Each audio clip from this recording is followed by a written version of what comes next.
सभी छात्र और छात्राओं का नमस्कार है जी। तो हमारा केमिस्ट्री का चैप्टर चल रहा है सॉल्यूशंस, और जिसका आज हमारे पास 5वां लेक्चर आएगा। और 5वें लेक्चर में हम लोग ऑस्मोटिक प्रेशर और relative lowering of vapour pressure के बारे में बात करेंगे, और अगर समय ने साथ दिया तो हेनरीज लॉ पे भी आ जाएंगे। लेकिन बच्चों, आज का जो टॉपिक रहेगा काफ़ी आप कह सकते हैं न्यूमेरिकल बेस्ड भी है और थियोरेटिकल बेस्ड भी है, क्योंकि ऑस्मोटिक प्रेशर के बारे में और ऑस्मोसिस के बारे में हम लास्ट क्लास में कहीं ना कहीं पढ़ चुके थे। हमने पढ़ा था कि जब वाटर के मॉलिक्यूल्स जाते हैं from higher concentration to lower concentration of solvent through a selectively permeable membrane, उसको हम लोग क्या बोलते थे? ऑस्मोसिस। मैंने कहा था कई किताबों में ऐसा भी लिखा होता है कि वाटर मॉलिक्यूल्स का जाना from lower concentration to higher concentration of solute again through selectively permeable membrane, इसको भी हम लोग क्या बोलते थे? ऑस्मोसिस। लेकिन बस फर्क ये होता है कि कंसंट्रेशन हम सॉल्यूट की निकाल रहे हैं, किसके रिस्पेक्ट में बात कर रहे हैं? सॉल्वेंट के रिस्पेक्ट में बात कर रहे हैं। अब आज हम लोग लगे हाथ डिफ्यूजन और ऑस्मोसिस के बीच में एक बार डिफरेंस पढ़ लेते हैं। जो बेसिक डिफरेंस है वो आप जानते ही हैं शायद, कि डिफ्यूजन के अंदर सॉलिड लिक्विड गैस कुछ भी जा सकता है, लेकिन ऑस्मोसिस में सिर्फ सॉल्वेंट यानी कि वाटर के मॉलिक्यूल्स जाते हैं। डिफ्यूजन के अंदर शायद आपको पता हो सेलेक्टिवली परमिएबल मेम्ब्रेन की एज सच कुछ ज़रूरत नहीं है, लेकिन ऑस्मोसिस में सेलेक्टिवली परमिएबल मेम्ब्रेन की ज़रूरत होती है। डिफ्यूजन के अंदर आप कह सकते हो प्रेशर डिफरेंस बने ना बने ज़रूरी नहीं है, लेकिन ऑस्मोसिस के अंदर हमेशा एक ऑस्मोटिक प्रेशर डिफरेंस जो है वो क्रिएट होता ही होता है। अब देखो लिखा हुआ है नो मेम्ब्रेन मेम्ब्रेन, सॉल्यूट और सॉल्वेंट दोनों में हो सकता है, ये सिर्फ और सिर्फ सॉल्वेंट के पार्टिकल्स में होता है। ऑस्मोसिस को रोका जा सकता है, ऑपोजिट डायरेक्शन में प्रेशर लगा के बात की थी, लेकिन डिफ्यूजन को रोकना मुश्किल है। ये लिक्विड्स में कॉमन होता है, ये हर एक मीडियम में कॉमन है, और बाकी वो कंसंट्रेशन वाली बात तो हम कर ही चुके हैं। ठीक है जी, तो ये डन रहेगा मेरे हिसाब से। अब आगे अगर हम लोग बढ़े तो हमारे पास रिवर्स ऑस्मोसिस और वाटर प्यूरिफिकेशन की बात हो रही है। मैंने आपको कहा था कि शायद आपने एक वर्ड सुना हो आरओ। जैसे पानी को प्यूरिफाई करने के बहुत सारे तरीके होते हैं, उनमें से एक तरीका होता है RO, which means reverse osmosis. पानी को साफ करने के बहुत तरीके हैं, जिसमें से एक तरीका होता है रिवर्स ऑस्मोसिस, आरओ। कैसे आरओ यानी रिवर्स ऑस्मोसिस काम करता है, कैसे आरओ से हम पानी को साफ कर सकते हैं? बेसिक बात है यहाँ, ऐसा नहीं है आप आरओ पूरा सीख जाओगे, बेसिक बात हो रही है। यहाँ पे हमारे पास एक सेलेक्टिवली परमिएबल मेम्ब्रेन है। अब इधर हम लोगों ने इम्प्योर वाटर को रखा हुआ है, इधर हम लोगों ने वाटर रखा हुआ है जो कि इम्प्योर वाटर है, मतलब ऐसा वाटर है जो गंदगी वाला है। और यहाँ पे आप कह सकते हो प्योर वाटर है, कहीं ना कहीं यहाँ पे प्योर वाटर है, यानी वाटर प्योर पड़ा हुआ है।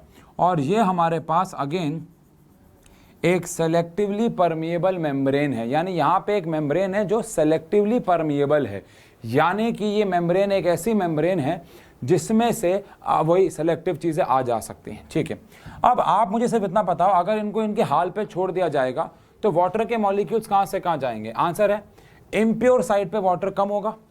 वाटर की कंसर्न यार, इम्प्योर का मतलब उसके अंदर इम्प्योरिटीज भी है, तो वाटर का अमाउंट ऑटोमेटिकली कम हो जाएगा ना, और यहाँ पे वाटर का अमाउंट क्या होगा? ज़्यादा। तो अगर मैं कुछ भी नहीं करूँगा तो वाटर प्योर से इम्प्योर जाने लग जाएगा, यानी साफ से गंदा होने लग जाएगा। लेकिन रिवर्स ऑस्मोसिस, ये तो ऑस्मोसिस हुआ।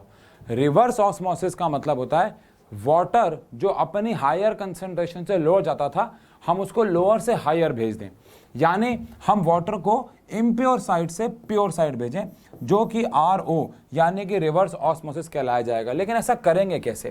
क्योंकि अगर मैंने इसको इसके हाल पे छोड़ दिया तो फिर तो वाटर क्या होगा भाई? From higher concentration to lower concentration चला जाएगा, ये तो गड़बड़ हो जाएगी। तो फिर ऐसा क्या करें?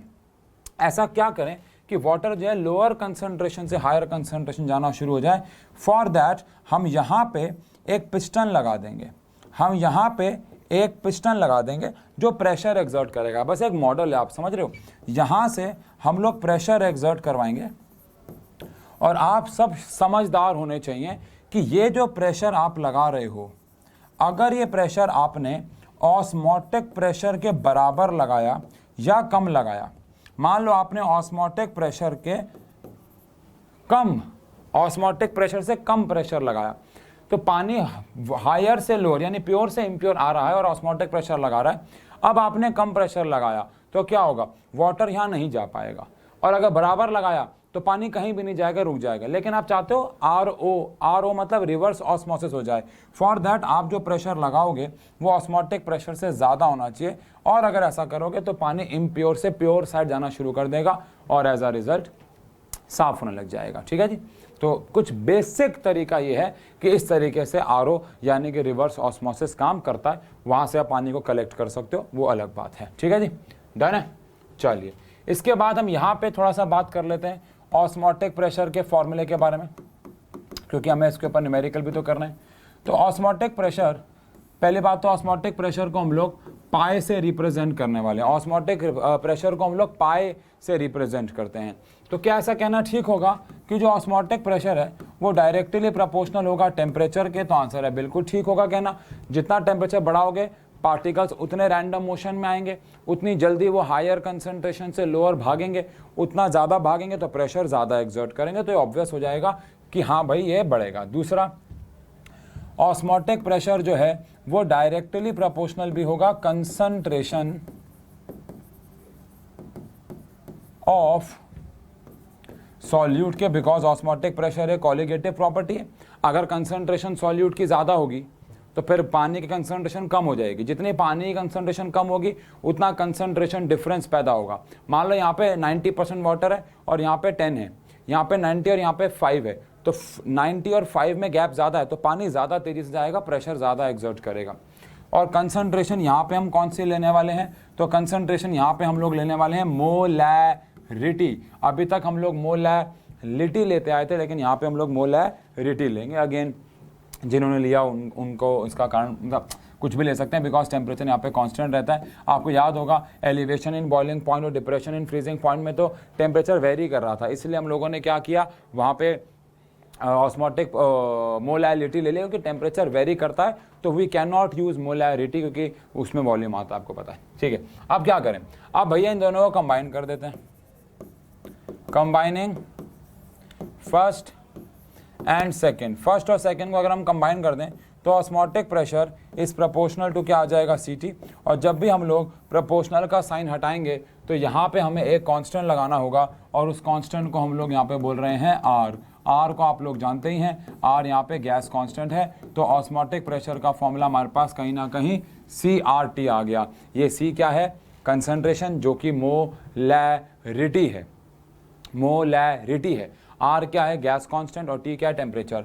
ये बात ध्यान रखिएगा, वेयर C जो है वो मोलैरिटी है, R जो है वो गैस कांस्टेंट है। वैल्यू वगैरह के बारे में बात कर लेते हैं अभी, और T को तो आप जानते हो टेम्परेचर है। अच्छा, अब यहाँ पे ध्यान दें, अगर मैं यहाँ पे C की बात कर रहा हूँ यानी कि मोलैरिटी की बात कर रहा हूँ, तो वो नंबर ऑफ मोल्स अपॉन में वॉल्यूम भी हो जाता है। अब अगर वॉल्यूम मल्टीप्लाई हो जाएगा तो pi V is equals to nRT भी हो जाएगा, तो ये भी एक फॉर्मूला आ जाता है हमारे पास। अब यहाँ पे बहुत कंट्रोवर्सी रहती है R की वैल्यू को लेके। क्यों भाई? क्योंकि R की वैल्यू वैसे तो 8.314 रहती है, लेकिन यहाँ पे वॉल्यूम जो है वो रहने वाली है लीटर में, क्योंकि मोलैरिटी की बात कर रहे हो, और प्रेशर जो है वो किसी भी यूनिट में हो सकता है। तो मैं हमेशा एक सलाह देता हूँ अपने बच्चों को, आप भी मेरे बच्चे हो, आपको भी दूंगा, कि अगर वॉल्यूम आप ले रहे हो लीटर में, जो कि आपको लेनी ही पड़ेगी, अगर वॉल्यूम किसी भी और फॉर्म में दे रखी है तो आप उसे लीटर में कन्वर्ट कर देना। अगर वॉल्यूम आप ले रहे हो लीटर में, जो कि आपको लेनी ही पड़ेगी, अगर आप नहीं ले, अगर वॉल्यूम लीटर में नहीं है, मीटर क्यूब में है, ml में है, तो लीटर में कन्वर्ट कर दो। और अगर प्रेशर जो है वो बार में है, जो कि अगेन आपको कन्वर्ट करना ही होगा, अगर प्रेशर पास्कल या ATM में है तो आप इसे बार में कन्वर्ट कर दो। तो R की वैल्यू यहाँ पे क्या रहेगी? तो फिर R की वैल्यू आपको लेनी है 0.083। ध्यान रखिएगा 0.083। ऑब्वियसली बात है, आगे यूनिट होती है इसकी जूल पर केल्विन पर मोल, लेकिन 0.083 वैल्यू लेनी है आपको। अब मैं आपको यहाँ पे 4 वैल्यूज लिखवा दूँ कि प्रेशर इसमें हो, टेम्परेचर इसमें हो, वॉल्यूम इसमें हो, आप खुद ही कंफ्यूज हो जाओगे। तो मैं हमेशा से कहता हूँ एक ही क्राइटेरिया याद रखो, वॉल्यूम को रखो लीटर में, प्रेशर को रखो बार में, उससे R की वैल्यू जाएगी वो आएगी 0.083। तो कन्फ्यूजन है ही नहीं ना। और ज़्यादातर क्वेश्चन में हमें वॉल्यूम तो खैर अलग अलग होती है, लेकिन प्रेशर बार में दे रखा है। NCERT के सवाल की बात करें, ऑल्दो किसी भी यूनिट में आ सकता है, वो अलग बात है। बट द थिंग इज कि आप ट्राई करो या ट्राई मत करो, आप ये ही करो, आप हमेशा वॉल्यूम को लीटर में कन्वर्ट करो, प्रेशर को बार में करो, और अगर वो पहले से ही है तो बहुत अच्छी बात है, और आर की वैल्यू क्या ले लो, 0.083। ये बात आप भूलना मत, वरना क्योंकि हमने 11th क्लास में याद किया हुआ है आर की वैल्यू क्या होती है 8.314, जिसकी वजह से अगर आप वो वैल्यू पुट कर दोगे आंसर गलत आ जाएंगे। डन है। चलो आओ एक न्यूमेरिकल कर लेते हैं। क्वेश्चन में कह रहे हैं 200 centimetre cube of N aqua solution of a protein contains 1.2 gram of protein. Aqua solution है तो ए हमारे पास वाटर है और बी हमारे पास प्रोटीन है, ठीक है। अब हमें क्या क्या दे रखा है, वॉल्यूम ऑफ सॉल्यूशन हमें दे रखी है 200 सेंटीमीटर क्यूब। अब हमें इसको लीटर में कन्वर्ट करना होगा। 200 सेंटीमीटर क्यूब को अगर मैं कन्वर्ट कर दूं मीटर क्यूब में पहले, तो मुझे इसको 10 की पावर -6 से मल्टीप्लाई करना होगा, मीटर क्यूब में आ जाएगा। और 1 मीटर क्यूब में 1000 लीटर होते हैं, तो 200 इंटू में 10 की पावर -6 इंटू में 1000, तो यहाँ पे कुल मिला के ये आ जाएगा हमारे पास 200 इंटू में 10 की पावर -3 लीटर, है ना भाई। अब आप या तो सीधा भी याद रख सकते हो, मेरे को याद नहीं था लेकिन अब आगे एकदम से कि एक सेंटीमीटर क्यूब को लीटर में कन्वर्ट करने के लिए 1000 से डिवाइड करते हैं, तो आप ऐसा भी कर सकते हो। 0.2 लीटर आ गया, ठीक है।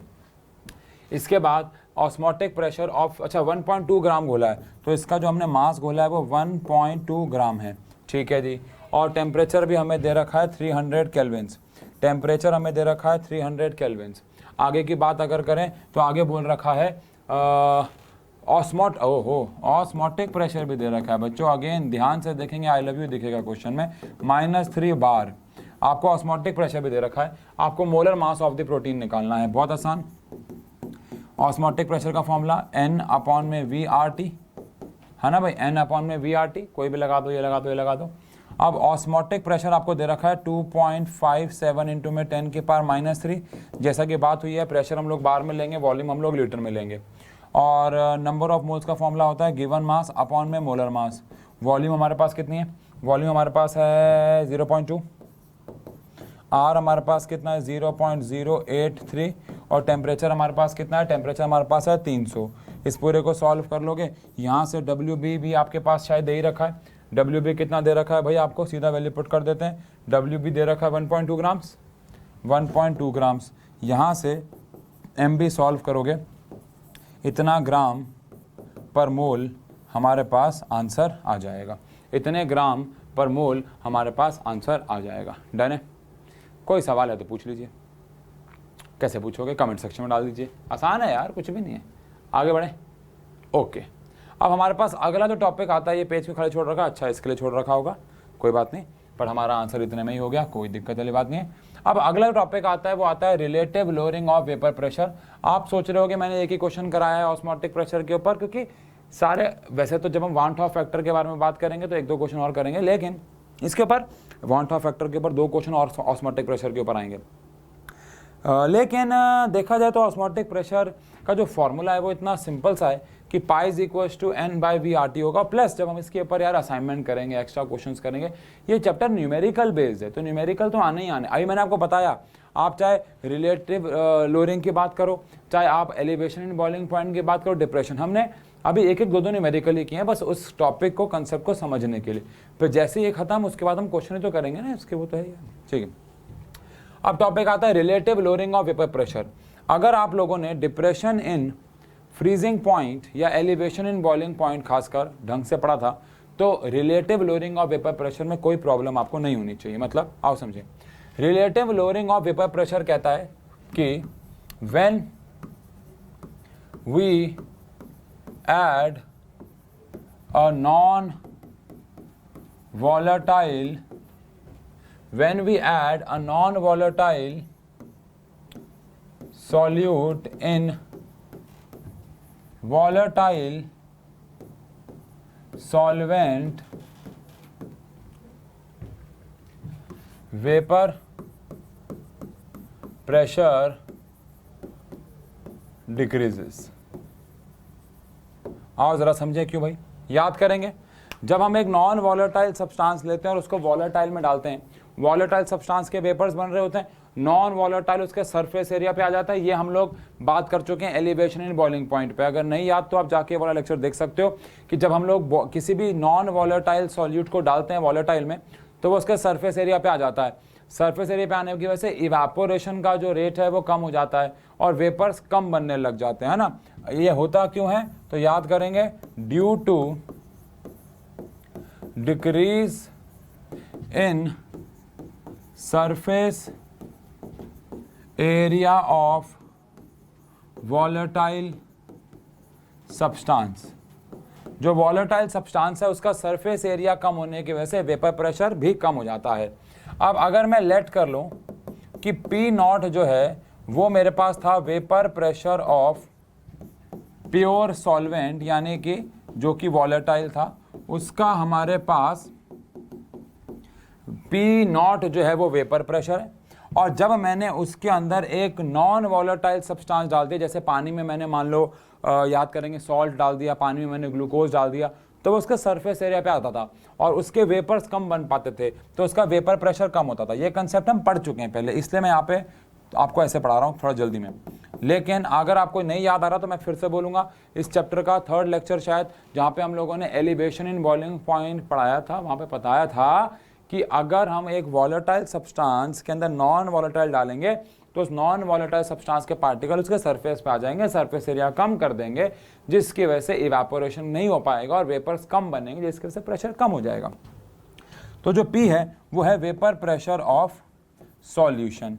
अब सॉल्यूशन कैसे बना है तो याद करेंगे, ये बना है सॉल्यूट और सॉल्वेंट को ऐड करके, है ना, जिसमें हमारा जो सॉल्यूट है वो नॉन वॉलेटाइल है और सॉल्वेंट जो है वो वॉलेटाइल है। सॉल्यूट जो है वो आपको ध्यान रखना है नॉन वॉलेटाइल है, ठीक है जी। तो ये हो गया वेपर प्रेशर प्योर का, ये हो गया वेपर प्रेशर हमारे पास सॉल्यूशन का। अब हमें निकालना क्या है, अगर हमें निकालना होता लोअरिंग ऑफ वेपर प्रेशर, अगर हमें सिर्फ निकालना होता लोअरिंग ऑफ वेपर प्रेशर तो हम कैसे निकाल देते, P0 माइनस P। क्यों? क्योंकि P0 है हमारा ओरिजिनल वेपर प्रेशर और P हमारे पास है हमारा फाइनल वेपर प्रेशर जो कि कम है। तो कितना कम हो गया, हमारे पास इनिशियल वेपर प्रेशर कितना था P0, अब फाइनल कितना वेपर प्रेशर है P, तो कितना कम हो गया होगा P0 माइनस P। मान लेते हैं पहले का वेपर प्रेशर था 10 atm, अब है हमारे पास 8 atm, तो कितने का डिफरेंस आया, 2 atm का। लेकिन हमें लोअरिंग ऑफ वेपर प्रेशर नहीं निकालना, हमें निकालना है relative lowering of vapour pressure. हमें वेपर प्रेशर नहीं निकालना, हमें लोअरिंग ऑफ वेपर प्रेशर भी नहीं निकालना, हमें relative lowering of vapour pressure, relative lowering of vapour pressure निकालना है, which is P0 minus P upon में P0। जब भी हम किसी का रिलेटिव निकालते हैं तो उसको ओरिजिनल से डिवाइड भी करते हैं। अब अगेन क्योंकि ये कॉलिगेटिव प्रॉपर्टी है तो relative lowering of vapour pressure जो है वो डायरेक्टली प्रोपोर्शनल होना चाहिए कंसंट्रेशन ऑफ सॉल्यूट के, डायरेक्टली प्रोपोर्शनल होना चाहिए कंसंट्रेशन ऑफ सॉल्यूट के, क्योंकि हम जो प्रॉपर्टी पढ़ रहे हैं वो हमारी चौथी आखिरी कॉलिगेटिव प्रॉपर्टी है। तो जैसे जैसे हम लोग सॉल्यूट का अमाउंट बढ़ाएंगे, जैसे जैसे हम लोग सॉल्यूट का अमाउंट बढ़ाएंगे, वेपर प्रेशर और कम होने लग जाएगा। तो relative lowering of vapour pressure, relative lowering of vapour pressure बढ़ने लगेगा और लोअरिंग हो जाएगी वेपर प्रेशर की, समझ रहे हो। अब सवाल उठता है कि कौन सा कंसंट्रेशन यहाँ पे ले हम लोग, तो P0 माइनस P अपॉन में P0 जो कि प्रोपोर्शनल तो है कंसंट्रेशन के, लेकिन यहाँ पे कौन सा कंसंट्रेशन लिया गया, मोल फ्रैक्शन। कारण आपको पता ही है, कोई भी ले सकते हैं, बस कांस्टेंट बदलता है, मोल फ्रैक्शन ले लिया। तो P0 माइनस P अपॉन में P0 इज इक्वल्स टू, अगर मैं यहाँ पे कांस्टेंट लगाता हूँ तो यहाँ पे ऑब्वियस बात है मोल फ्रैक्शन ऑफ सॉल्यूट आएगा यहाँ, क्योंकि ये कॉलिगेटिव प्रॉपर्टी है। सॉल्यूट जितना ज़्यादा आप डालोगे, जितना ज़्यादा नॉन वॉलेटाइल सब्सटेंस डालोगे उतना ही ज़्यादा लोअरिंग होगी। तो vapour pressure, relative lowering of vapor pressure is directly proportional to mole fraction of solute which is XB, और यहाँ पे हमने कांस्टेंट लगा दिया K। अब एक्सपेरिमेंटली देखा गया कि जो K हमारे पास कांस्टेंट आया, इसकी अप्रॉक्सीमेटली वैल्यू कितनी आई 1, K की अप्रॉक्सीमेटली वैल्यू कितनी आई 1। तो फाइनली हमारे पास जो फॉर्मूला बन गया वो बन गया P0 माइनस P अपॉन में P0 is equals to XB, is equals to XB। ये हमारे पास एक फॉर्मूला बन गया, P0 माइनस पी अपॉन में P naught is equal to हमारे पास फॉर्मूला बन गया एक्स बी। अब हम एक्स बी को खोल भी सकते हैं, यानी कि p naught minus P upon में P naught is equal to x b क्या आ गया, एन बी अपॉन में N A plus N b. X b क्या आ गया, एन बी अपॉन में N A plus N b. अब एक बात बहुत ध्यान सुनिएगा, कई बार ऐसा होता है क्वेश्चन में, मोल फ्रैक्शन क्या होता है, एन बी अपॉन में N A plus N B. कभी कभार कुछ क्वेश्चंस में ऐसा होता है कि जो एन बी होता है वो बहुत ज़्यादा छोटा होता है एन ए से। वो क्वेश्चन पढ़ के समझ में आ जाएगा या दे भी रखा होगा। मान लो अब आपको ऐसा बोला गया है कि आपने 1 लीटर पानी के अंदर 1 ग्राम नमक डाला, तो 1 लीटर पानी में 55.5 मोल्स होते हैं और 1 ग्राम नमक में 1/58 मोल्स होते हैं, विच इज़ 0.0 कुछ 0.02 से भी छोटा। तो कहने का मतलब हो गया यार, इन दैट केस आप number of moles of solute को इग्नोर कर सकते हो। एन बी जो हो गया वो बहुत छोटा हो गया एन ए से, वो आपको क्वेश्चन पढ़ के देखना होगा। कभी कभार ऐसा भी होगा कि आपको बोल देंगे, कभी कभार ऐसा होगा बोलेंगे नहीं, आपको समझना होगा। कभी कभार ऐसा भी होगा कि भैया 100 ग्राम पानी के अंदर 10 ग्राम 20 ग्राम नमक डाला, तो वहाँ पे आप इग्नोर कर भी नहीं सकते, है ना। बट अगर मान लो, एक सेकंड को हम इग्नोर कर सकते हैं, मान लो एन बी एन ए से छोटा है, तो उस केस में जो हमारे पास p naught minus P upon में पी नॉट होगा वो एन बी अपॉन में, नीचे से एन बी को अगर हम इग्नोर कर देंगे तो एन ए हो जाएगा। वो क्वेश्चन पे डिपेंड करेगा, वो हम देख लेंगे, ठीक है जी। तो हमारे पास ये वाला एक फॉर्मूला है, ये तो भैया सदाबहार है, लेकिन ये हमारा सदाबहार नहीं है। ये तब लगेगा जब एन बी जो है वो एन ए से छोटा हो, काफ़ी छोटा हो, तब ये वाला फॉर्मूला आपको लगाना है। Done, done. ओके, कोई मन में सवाल चल रहा हो तो, नहीं तो से क्वेश्चन करना शुरू करते हैं, ठीक है। Relative lowering of vapour pressure क्या कहता है, अगर आप एक वॉलेटाइल सब्सटेंस के अंदर एक नॉन वॉलेटाइल सब्सटेंस डालोगे तो वो उसके सरफेस एरिया को कवर कर लेगा, तो क्या होगा, वेपर प्रेशर कम हो जाएगा। कितना कम होगा, इसको हम relative lowering of vapour pressure बोलेंगे, जो डायरेक्टली प्रोपोर्शनल होगा कंसंट्रेशन ऑफ सॉल्यूट के, जहाँ पे हमने कंसंट्रेशन में क्या लिया है, मोल फ्रैक्शन, और उससे हमारा फॉर्मूला आ गया। डन। चलिए अब कुछ सवाल ले लेते हैं। सबसे पहले इस क्वेश्चन को आप पढ़ेंगे। ऐसा करते हैं, यहाँ पे हमारे पास 2 सवाल हैं, दोनों सेम तो नहीं है ना। अबे यार, मेरे को पता ही था, मुझे शक था अंदर से ऐसा कुछ होगा। ठीक है, ये वाला मिटा देते हैं, ठीक है। दोनों सेम ही सवाल आ गए यार, व्हाट इज दिस। चलो कोई बात नहीं, ऐसा करते हैं। अगेन क्वेश्चन मैंने आपको बताया, आप उसकी टेंशन मत लो। तुम्हारा भाई जोगिंदर इतने क्वेश्चन कराएगा कि तुमने सोची नहीं होगी, ये बात ध्यान रखना, उसकी टेंशन मत लो, ठीक है ना। पहले कंसेप्ट को पक्का करना। मैं देखता हूँ कई बच्चे क्या करते हैं, कंसेप्ट फॉर्मूला भी ढंग से याद नहीं हुआ है, कंसेप्ट भी क्लियर नहीं हुआ है, 20-20 क्वेश्चन कर रहे हैं और फिर कोई क्वेश्चन घुमा फिरा के दे तो समझ नहीं पाता है। तो पहले कंसेप्ट को पक्का करो, उसके बाद थारा भाई जोगिंदर, ठीक है जी। तो vapour pressure of pure water, question को समझेंगे। Vapour pressure of pure water at 298 kelvin is इतना, फिर उसमें 50 ग्राम हमने यूरिया डाल दिया।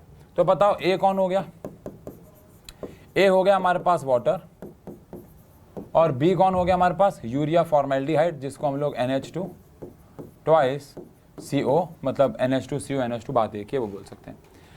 तो हमारे पास सबसे पहली बात, पानी का मास कितना है, 850 ग्राम्स है। दूसरी बात, हमारे पास मास ऑफ यूरिया कितना है, तो आंसर है 50 ग्राम्स है। अब कह रहे हैं जो प्योर वाटर है उसका जो वेपर प्रेशर है, प्योर वाटर का वेपर प्रेशर आपको 23.8 mm ऑफ Hg दे रखा है। अच्छा, अगेन मैं यहाँ पे आपको बता दूं कि जो वेपर प्रेशर में हमारी यूनिट है उससे कोई फर्क नहीं पड़ता, बस ये है कि सारी जगह यूनिट सेम होनी चाहिए। क्यों, यहाँ पे यूनिट अगर मान लो mm ऑफ Hg है तो सारे दोनों mm ऑफ Hg में होने चाहिए, वो कैंसिल हो जाएंगे। हाँ, एक mm ऑफ Hg में एक बार में तो वी हैव टू कन्वर्ट, लेकिन अगर mm ऑफ Hg में है, बार में है, टॉर में है, ये सारी प्रेशर की यूनिट्स होती हैं, तो इन केस में आप इसे किस में भी रखो, उससे कोई फर्क नहीं पड़ता। डन। तो यहाँ पे P नॉट आ गया 23.8 mm ऑफ Hg। अच्छा, calculate the vapour pressure of water for this solution, आपको वेपर प्रेशर बताना है सॉल्यूशन का, और उसके बाद आपको रिलेटिव लोअरिंग भी निकालनी है। डन। लेकिन उससे पहले मेरी प्लानिंग ये कहती है कि हम Na और Nb निकाल लें। तो Na कैसे आएगा, Na आएगा WA अपॉन में Ma, है ना भाई। WA कितना है हमारे पास 850 और Ma कितना है हमारे पास 18। अब मैं यहाँ पे इस क्वेश्चन को सॉल्व करवा रहा हूँ, जान के सॉल्व करवा रहा हूँ। जान के मतलब क्योंकि हम यहाँ पे देख सके कि यहाँ पे हम इसको इग्नोर कर सकते हैं कि नहीं। एक सेकेंड रुकिएगा,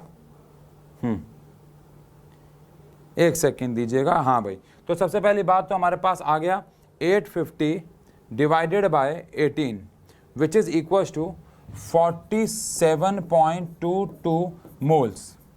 ठीक है जी। वहीं पे अगर हम लोग बात करें एन बी की, बेटा प्लीज़ आप लोग कैलकुलेटर यूज़ नहीं करेंगे, आपको स्कूल में अलाउड नहीं है।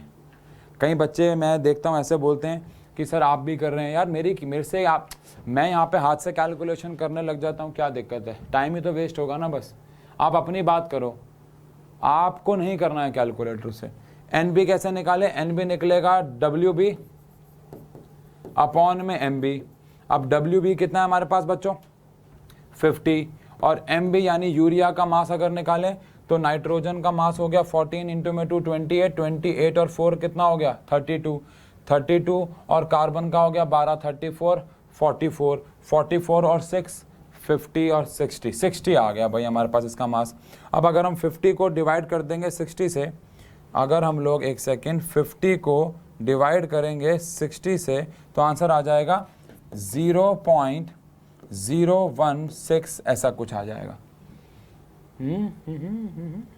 कुछ गलती हो गई है क्या? है। एक सेकेंड 50 डिवाइडेड बाय 60 0.83 आएगा, सॉरी 0.83।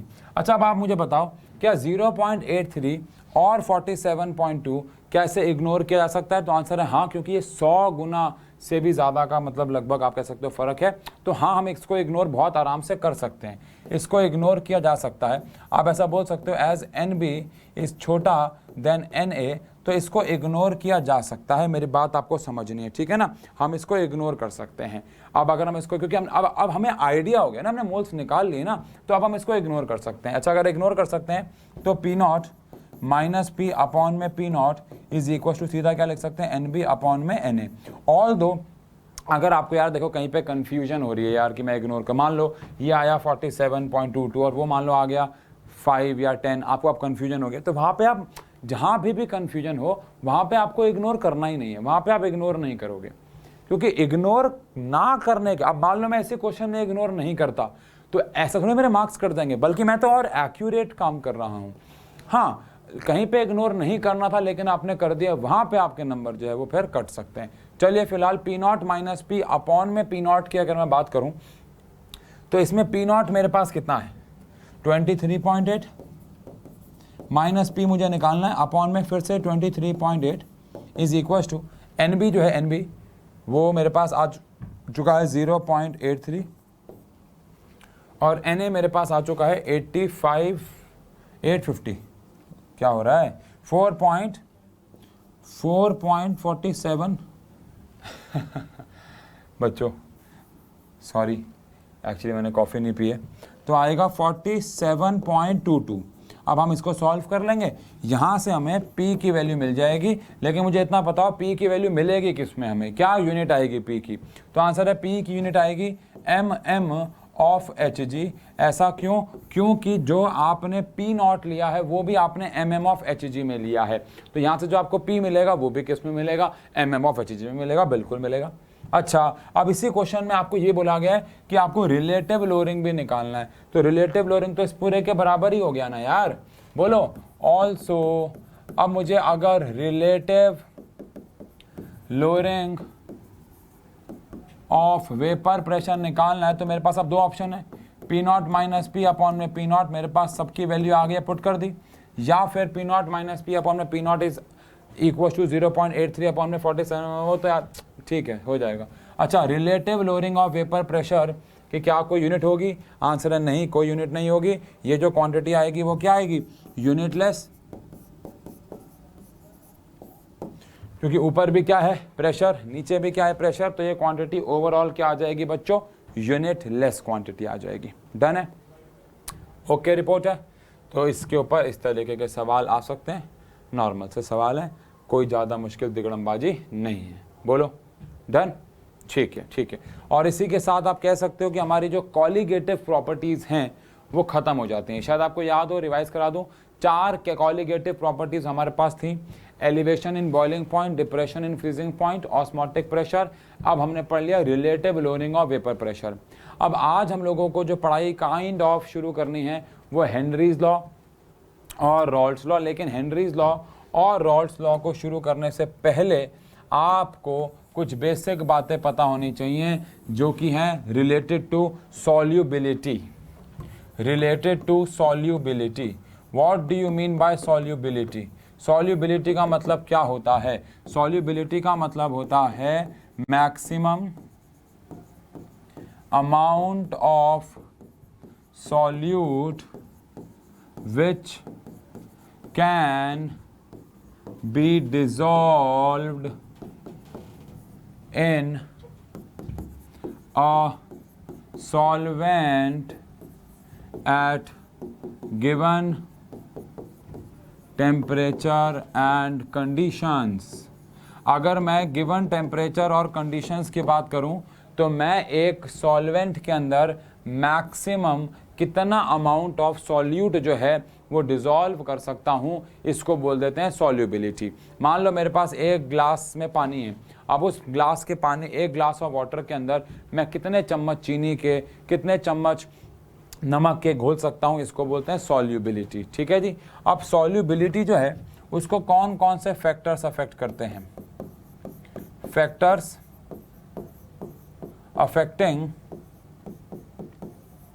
सॉल्युबिलिटी। सॉल्युबिलिटी को कौन कौन से फैक्टर्स जो हैं वो अफेक्ट करते हैं? कौन कौन सी ऐसी चीज़ें हैं जो सॉल्युबिलिटी को चेंज कर सकती हैं?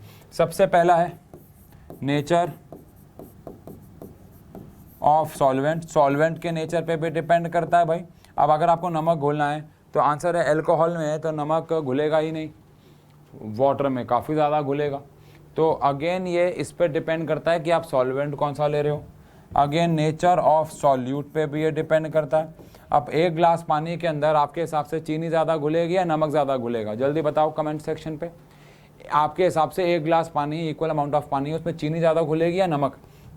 तो आंसर है सॉल्ट, क्योंकि वो आयनिक होता है और आयनिक सब्सटेंस ज़्यादा जल्दी घुलते हैं, ज़्यादा अमाउंट में भी घुलते हैं क्योंकि वो आयनाइज हो जाते हैं। चलो वो बात की बात है, लेकिन क्या ये नेचर ऑफ सॉल्यूट पे भी डिपेंड करता होगा? तो आंसर है यस, क्यों नहीं करेगा। नेचर ऑफ सॉल्यूट भी डिसाइड करेगा कि आप कितना सॉल्यूबल हो, कितना सॉल्यूबल नहीं हो। ठीक है जी। और इसके बाद तीसरी अगर बात करें तो ये किस पे भी डिपेंड करेगा? टेम्परेचर पे। अब टेम्परेचर के साथ यहाँ पे जो खेल है वो दो केस बनाता है। पहला केस बनाता है अगर हम किसी सॉलिड को डिसॉल्व कर रहे हैं या लिक्विड को डिसॉल्व कर रहे हैं इन अ लिक्विड। अगर हम किसी सॉलिड या लिक्विड को लिक्विड में डिसॉल्व कर रहे हैं तो टेम्परेचर सॉल्युबिलिटी के साथ डायरेक्टली प्रोपोर्शनल हो जाएगा। आप सब जानते हैं गर्म पानी में चीनी, नमक जो है वो ज़्यादा घुलता है, जल्दी घुलता है एज़ कम्पेयर टू ठंडे पानी में।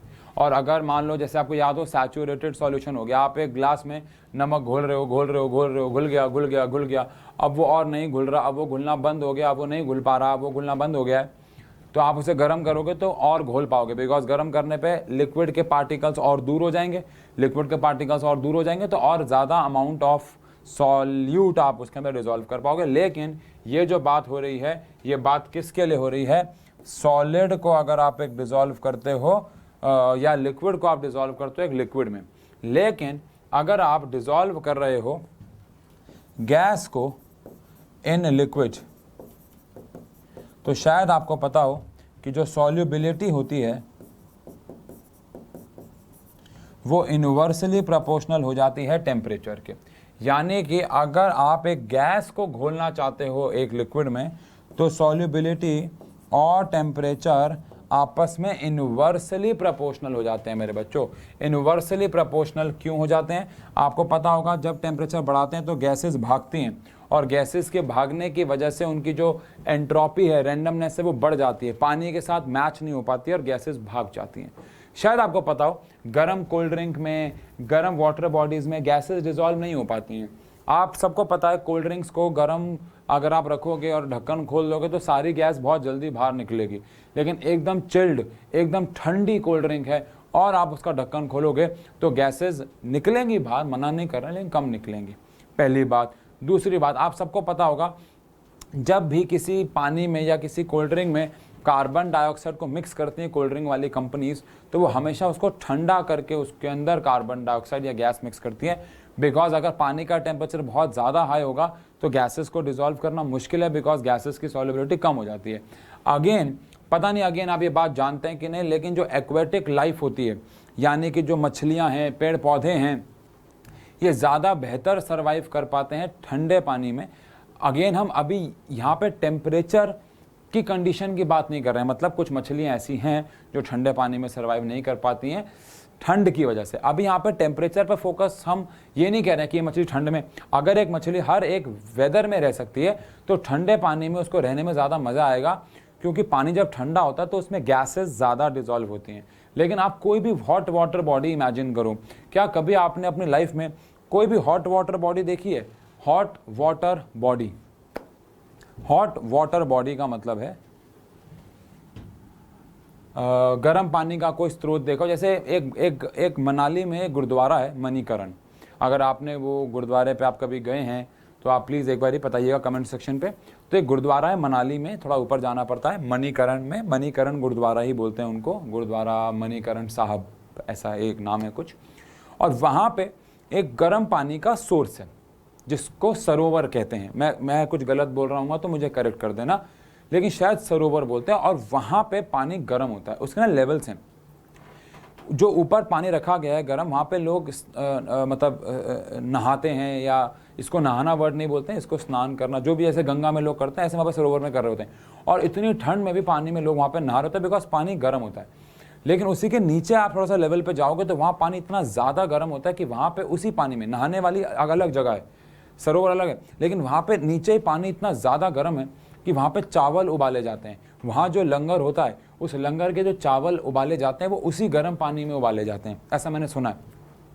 तो ऐसा ही होता भी होगा, क्योंकि पानी इतना गर्म है। क्या करते हैं, एक कपड़े में चावल डाल देते हैं, उसको कपड़े को बंद कर देते हैं, चावल की पोटली उसमें डुबा देते हैं, पानी उसको चावल को उबालता रहता है और फिर वो चावल ही सर्व करते हैं, लंगर में देते हैं।